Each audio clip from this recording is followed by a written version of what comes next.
So we are here at the Two Children Are Threatened by Nightingale by Max Ernst, located at the Museum of Modern Art in New York City, and it is created in 1924 by Max Ernst.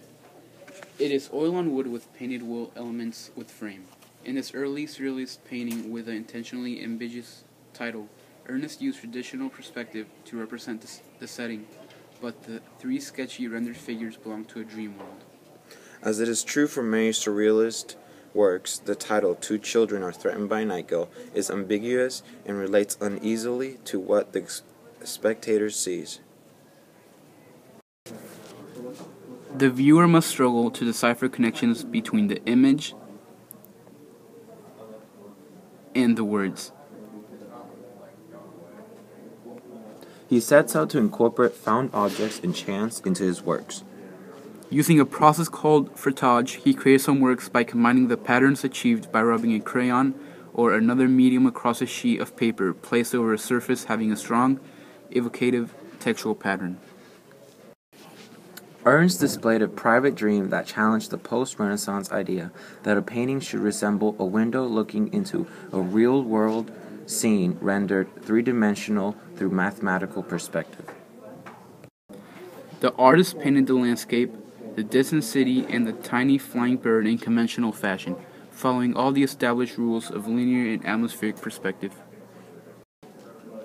The three sketchily rendered figures, however, clearly belong to a dream world, and the literally three-dimensional miniature gate, the odd button knob, and the strange closed building violate the bulky frame space. Ernst gave two autobiographical references for the Nightingale: the death of his sister in 1897 and a fevered hallucination he experienced in which the wood grain on a panel near his bed took on successfully the aspect of an eye, a nose, a bird's head, a menacing nightingale, a spinning top, and so on. One female figure brandishes a small knife as though fending off the assuming nightingale at left. Another falls limp in a swoon. A man who lights atop the roof carries off a third, his hand outstretched to grab the knob fastened to the old-fashioned frame. A small bird turning frightening, despite being insignificant in size, alarm bells staying out of reach are all elements of dreams and fantasies. Two Children Are Threatened by Nightingale incorporates the elements of traditional European paintings such as illusion of death, dominant sky, formal poses, architectural style of dome and tower, and a triumphal arch. In addition, the painting violates the traditional painting rules of staying within frame.